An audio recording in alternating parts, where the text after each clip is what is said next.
Halo Sobat Genvest semuanya, kita kembali lagi dalam acara Klinik Saham. Seperti biasa di Klinik Saham kita akan nemenin siang hari teman-teman ngebahas beberapa poin-poin atau hal-hal menarik yang berlangsung di market today.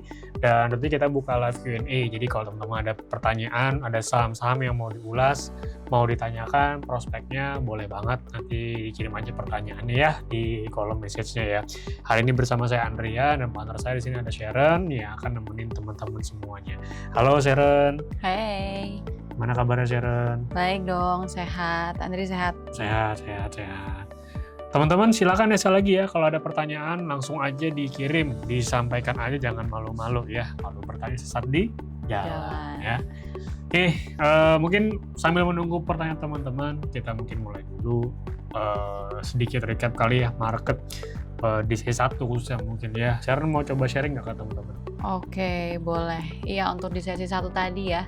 Ini sebenarnya untuk perdagangan di sesi 1 itu nampaknya ditutupnya berhasil menguat ya. Tadi tipis sebenarnya penguatannya di 0,26%, dan ini kalau diperhatiin memang cukup mayoritas sektoral ini juga nampaknya tadi sesi 1 berhasil ditutup menguat nih. Dan untuk di sesi 1 tadi kalau diperhatiin memang yang menguatnya cukup signifikan itu ada dari teknologi di mana menguat di 2,72% ya. Kemudian diikutin juga oleh sektor infrastruktur yang menguat di 0,89%. Nah, kalau diperhatiin ini memang untuk dari sektor teknologi itu ada Goto ya yang menguatnya juga cukup signifikan, market cap-nya juga lumayan besar di 8,8%. Kalau kita lanjut lagi, selain dari teknologi dan infra, juga ada sektor keuangan ya, nampaknya juga masih melanjutkan penguatan di 0,64%. Kalau diperhatiin ini memang untuk beberapa big banks ya, ini seperti BBRI, lalu juga BMRI, tadi juga ditutup berhasil menguat di sesi 1 tadi. Kalau kita lanjut lagi, selain itu juga ada transportasi, kemudian ada non-cyclical ya, ada kesehatan juga dan juga barang baku yang mengalami penguatan. Sementara kalau dari sektor-sektor yang melemah, ini ada dari industri energi ya, di mana energi cukup tertekan nih nampaknya, diikutin juga oleh industri dan juga properti nih yang nampaknya cukup lesu.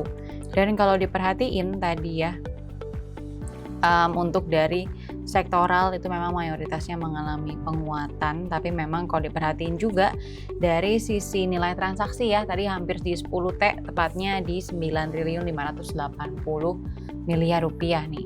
Tadi untuk di sesi 1 mungkin itu recapnya, dan untuk sampai sekarang sebenarnya market juga nampaknya masih cukup sumringah ya. Sekarang udah ada di level 8.000. Wah, nggak kelihatan ini 8.000-nya angkanya. Sebentar. Untuk sekarang IHSG-nya itu ada di level 8.268 ya. Atau ini penguatannya 0,33, lebih besar daripada tadi closing di sesi 1. Mungkin itu update-nya, dan tadi juga sempat ada ini Andri, pertumbuhan ekonomi Indonesia nih yang baru rilis ya. Dan nampaknya cukup menarik ya, di 5% nih, tepatnya di 5,04%. Jadi nampaknya untuk pertumbuhan di kuartal 3 lalu itu udah cukup lebih baik ya. Udah membaik, dan juga nih harapannya mungkin di kuartal 4 ini bisa lebih baik nih, karena memang kan ada Natal juga ya, Nataru ya. Betul. Biasanya juga nih emang jadi momentum yang bisa menaikkan daya beli masyarakat. Dan selain itu juga ada banyak banget bantuan dari pemerintah ya yang cukup mengucuri di akhir tahun 2025 ini. Iya, stimulus, dan juga harusnya lebih bagus karena ingat ya, musim momentum lebaran Ramadan tuh lebih maju di Februari. Jadi mungkin udah mulai stock up di kuartal 4 ya. Jadi harusnya lebih ke booster sih konsumsi ya teman-teman ya. Untuk rayaan tuh stock up di bulan Februari ya. Oke, nanti kita akan bahas lanjut ya untuk GDP-nya. Kita lanjut dulu mungkin ke pertanyaan, karena udah banyak pertanyaan yang masuk nih dari Sobat Genvest ya di siang hari ini. Halo juga ya, Mas, Mbak mau tanya, Tebik ini ada apa ya, kok naik terus? Ada time to buy atau sell on strength? Mungkin Sharon mau sharing nih Tebik. Iya, oke, ini untuk Tebik ya, ini beberapa hari terakhir emang ngalamin penguatan yang cukup signifikan. Ini sebenarnya untuk Tebik sendiri lagi di periode ini ya, buyback yang memang udah berlangsung sebenarnya buybacknya dari 8 September lalu bukan 8 September, ini baru banget nih. Dari 30 Oktober ya 2025 sampai 29 Januari 2026. Dan nominalnya ini juga cukup besar ya, di 360 miliar rupiah. Nah, ini kalau berdasarkan perhitungan tim research kita, ini memang untuk dari rata-rata buyback price-nya ini di 2.230 ya untuk dari tebiknya, atau ini bisa dibilang di dekat-dekat area sekarang harganya di 2.200. Jadi emang cukup menyenangkan nih, atau cukup sumringah lah ya untuk harga sahamnya. Dan ini kalau diperhatiin udah naiknya cukup signifikan dari tanggal 31 ya. 31 kemarin tuh sempat arak harga sahamnya. Nah, untuk tebik mungkin kita lihat secara teknikal ya. Overall untuk tebik ini masih sideways teman-teman, dari 1725 sampai peaknya itu di 2380 nih. Untuk tebik jangka pendeknya kalau harga masih mampu bertahan di atas level 2160, ini ada peluang tebik untuk balik uji resist lagi di 2240 sampai dengan 2300 ya untuk jangka pendeknya. Mungkin itu untuk dari tebiknya nih. Oke ya, kita lanjut ke pertanyaan berikutnya. Nah, ini kebetulan ada benar soal PDB ya, sempat kita singgung di awal ya. PDB angkanya emang udah rilis per hari ini ya, dari teman-teman udah rilis di 5,04% ya. Nah, ini pertanyaan pendorongnya apa aja dan cocoknya beli saham apa. Oke, jadi ngomongin soal PDB sekali lagi di angka 5,04%, sedikit ya, itu melambat dibanding dengan kuartal 2 kemarin yang tumbuh 5,12% secara year on year ya teman-teman ya. Overall memang pastinya yang menopang atau mendorong angka keseluruhan ini adalah konsumsi rumah tangga ya teman-teman ya. Dimana konsumsi rumah tangga ternyata tumbuh 4,89% secara year on year ya. Namun itu angkanya sedikit melambat dibandingkan dengan kuartal sebelumnya yang tumbuh 4,97% secara year on year ya. Dan FYI, untuk konsumsi rumah tangga ini berkontribusi sebesar 53,14% ya teman-teman ya ke PDB kita teman-teman. Nah,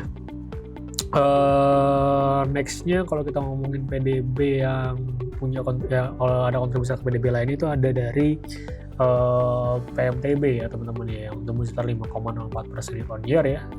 Juga ada ekspor ya yang ternyata tumbuh 9,91% secara year on year ya teman-teman ya. Ekspor sedikit melambat dibandingkan yang kuartal sebelumnya yang tumbuh 10,67% secara year on year, dengan kalau ngomong kontribusinya ke PDB itu sebesar 23,64% ya teman-teman ya. Adapun kinerja ekspor ini tercatat mengalami pertumbuhan paling tinggi dorong oleh kenaikan nilai dan volume ekspor barang non-migas ya, serta ekspor jasa. Nah, kalau bicara nanti impact-nya kemana ke pasar saham yang bisa dilirik, mungkin yang pertama perlu saya sampaikan adalah kalau kita bicara angka atau data makro seperti ini ya, yang hopefully bisa kita rasakan secepatnya adalah adanya potensi inflow ya, foreign inflow yang bisa kembali deras masuk ke market kita ya, karena pastinya investor akan coba melihat dan mengevaluasi ya bagaimana quality atau perkembangan pertumbuhan dari perekonomian suatu negara, misalnya negara kita Indonesia gitu ya. So far kalau misalnya angkanya cenderung stabil, tidak anjlok signifikan ya, atau bahkan nanti ke depan akan melesat, tentunya area semakin positif dan itu akan makin menarik capital inflow untuk masuk ya.